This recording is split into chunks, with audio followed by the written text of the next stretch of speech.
Liverpool 3, Southampton 2. Liverpool come from behind in a game that was probably more difficult than they first anticipated to go 8 points clear at the top of the Premier League. Liverpool cannot keep doing this. I'm trying to enjoy City's downfall. In fact, I am really enjoying City's downfall.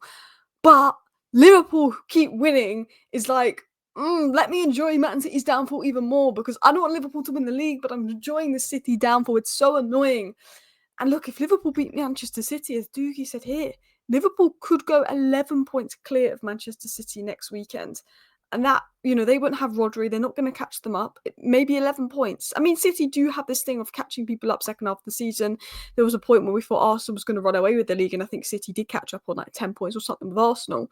But 11 points clear, no Rodri. If you look at how City have been playing, if Liverpool beat City next weekend, I don't see City catching them. It's up to Arsenal to stop Liverpool winning the Premier League because they are top, they are clear, they've got the best goal difference. And while I don't think they were at their very best today, and I think there's been a few games where they've not been at their very best, they do deserve to be top of the league because they've played better than Man City. They've played better than Arsenal this season. I think Chelsea and Tottenham on the eye have been the best two teams after Liverpool. But Liverpool, they've deservedly won those games, even if they haven't got out of second gear in some of those games. Slot will make a sub. They'll come from behind. They'll win the game. They've got the mentality to win the game, this Liverpool side. They've got the bench. Slot knows how to change tactically. He knows how to utilise his squad, his profiles, the bench incredibly well. And that is why Liverpool are top of the league. Now, Liverpool deserved to win the game, and they were the better team. They had better opportunities, and I think that the penalty that Dibbling won was... I like Tyler Dibbling, fantastic player for Southampton. I did a video on the international break about my favourite player from every club and who I thought was really good, and I spoke about Tyler Dibbling, and that I said he's one to watch. It was fantastic today versus Liverpool, won the penalty, but I think the penalty was harsh. In my opinion, I think it was just outside the box. But I do think that Liverpool could have been 2-0 up at half time, and then it was 1-1. I think that Liverpool were a little bit sloppy in defence, allowed Southampton to get a bit of confidence and a bit of belief. And I think Southampton did well and they could be proud of themselves. But ultimately, Liverpool did enough to win that game, and they did deserve to win the game. It was more difficult than maybe Liverpool had anticipated. I think there was maybe that post-international break hangover, but Liverpool 2.72 XG to Southampton's 1.2. Arguably, McAllister could have won a penalty as well. I think Liverpool deserved to win the game, but it wasn't all like easy for Liverpool. So that's the one positive I'm going to take as a Man United fan, is it wasn't easy for Liverpool. So hopefully they will drop some points soon, because it would be a lot more enjoyable if Liverpool started dropping points. So I could really enjoy Manchester 115's downfall. But again, Mark Statbots actually has the XG at 3.1 to Liverpool to 1.34. I think, at times, Liverpool could have actually got a few more goals today. I think Salah hit the post. I think, was it Nunes that squared it, and it was just behind the other player. There was a couple opportunities there. I mean, Southampton, you have to give it to them. They were defending for their lives. They gave everything today. I think those Southampton players should be proud of themselves. They gave everything. They worked so hard, but Liverpool just had that quality. And I think in the last 20 minutes of the game, the subs, the impact, the quality that Liverpool had came through. Now, this was the penalty decision. I don't like to be one of those channels that goes on about penalties and stuff like that. But if this happened to Man United, I'd be peed off. I think he's outside the box. Because if you look at Dibbling, he's the one that's fouled. It was a foul. It should have been a free kick. There's no doubt in my mind it's a foul.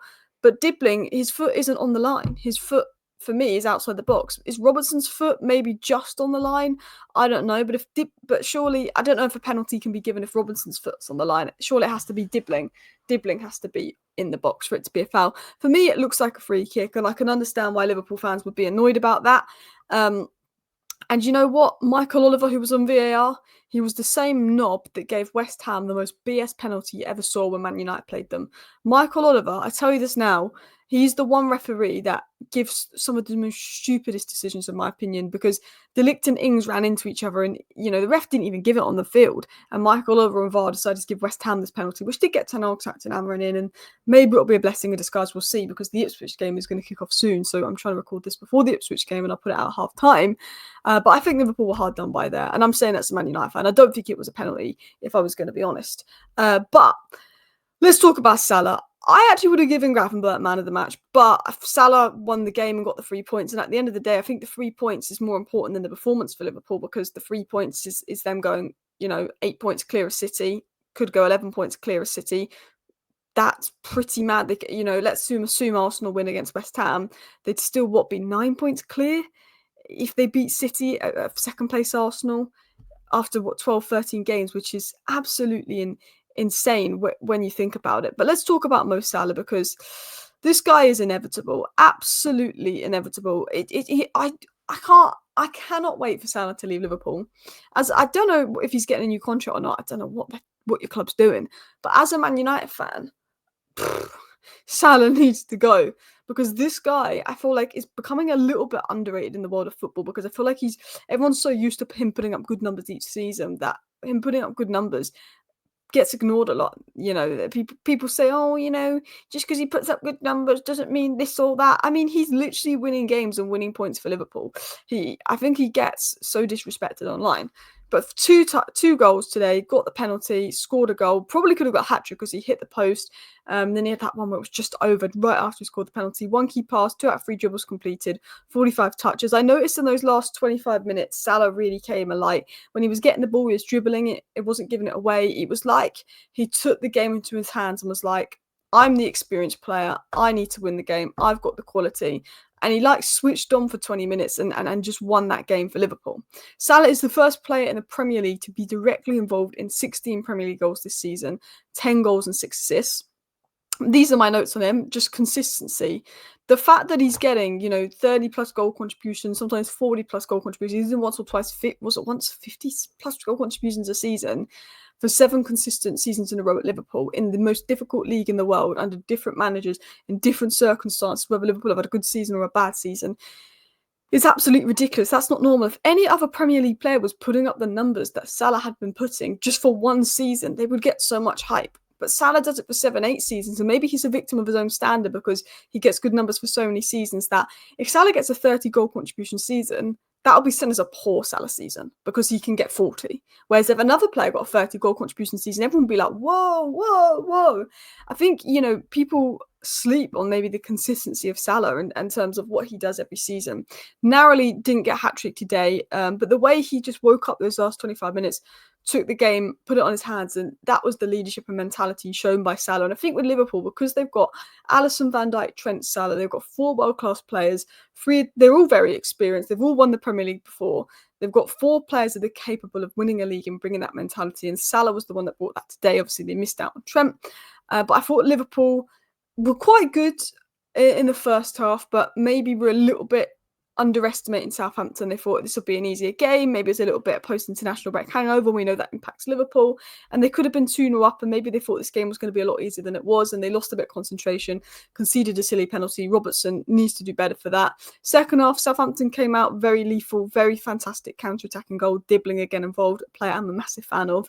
But then Liverpool got that goal through Salah brilliance. That finish from Salah was absolutely excellent. And that is what sort of got Liverpool back in the game. And after that Salah goal, the momentum was just Liverpool, Liverpool, Liverpool. And Southampton just couldn't even get out their own third. And Liverpool were piling on the pressure. And from that moment, I was like, damn, Liverpool is going to win the game. And Salah, a big part of it was Salah. Just that finish. I mean, the Gravenberch ball in itself was fantastic, but the finish from Salah was ridiculous. So, my general thoughts on the game, so I don't want this video to be too long. I thought Liverpool's set pieces were poor and throughout the match. I thought they were a bit wasteful.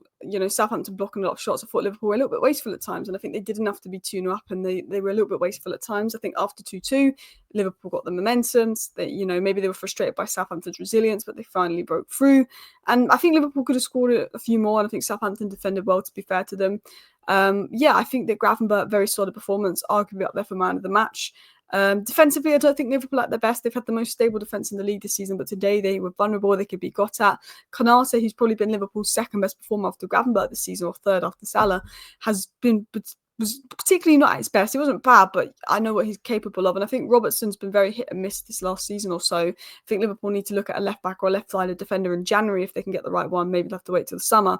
And I thought that this showed maybe 1 or 2 cracks in Liverpool where maybe they can potentially be got at. But it also just showed the resilience and mentality. Winning a Premier League title is not just about having the quality, but it's about having the mentality, the resilience. And Liverpool have responded to setbacks many times this season where they've been, down to Brighton, or they haven't had the first half, and they've gone and won the game in the second half, and they can come from behind and they play to the end. And that's what a title-winning team brings. Going into someone that you could argue is man of the match, Ryan Gravenberch, 1 assist, and that assist was absolutely fantastic. The ball was just as good as the Salah finish.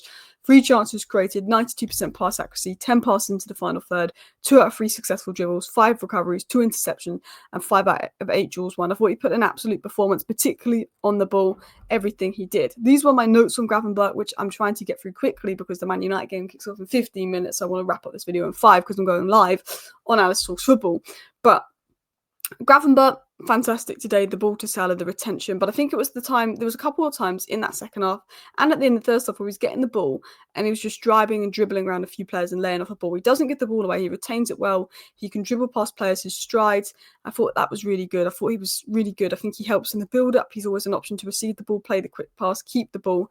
He's impacting every phase of the pitch, but his ball carrying's always been his strongest strength, and I think that helped Liverpool get a bit of ticking, a bit of tempo, and actually helped pin Southampton back a bit, which was helping Liverpool build up the chances where I did feel once it was 2-2, the momentum Liverpool got, they were going to win 3-3, unfortunately. And I thought he was, Gravenberch was vital in every phase of play, from ball progression, from setting the tempo, making the runs, the passes, the dribbling. I thought he was fantastic on the ball, can receive at all angles, so comfortable and gifted on the ball. But also off the ball, he was just covering ground, making those runs. I thought he was fantastic. Now, I saw Counter Press put out a thread. Now, he's put out a very long thread, so this is only a little bit of his thread.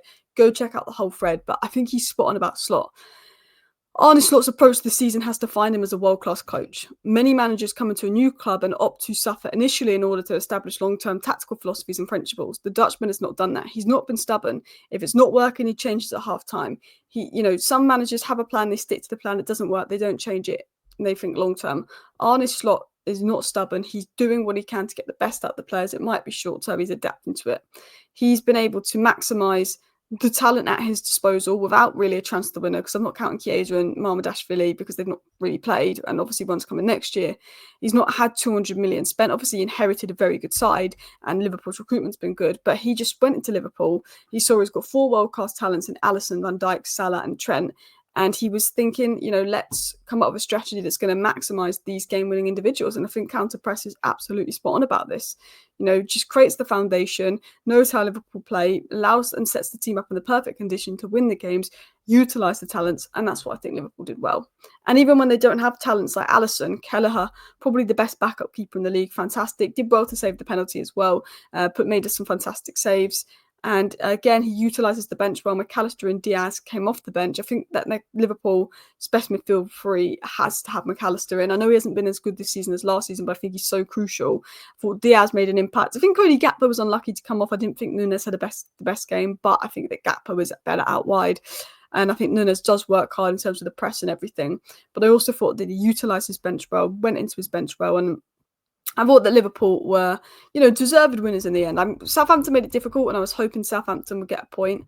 And I was like, oh, come on, Southampton. But I think you have to admit Liverpool did enough to win the game in the end. Thank you for watching. See you next time. Bye.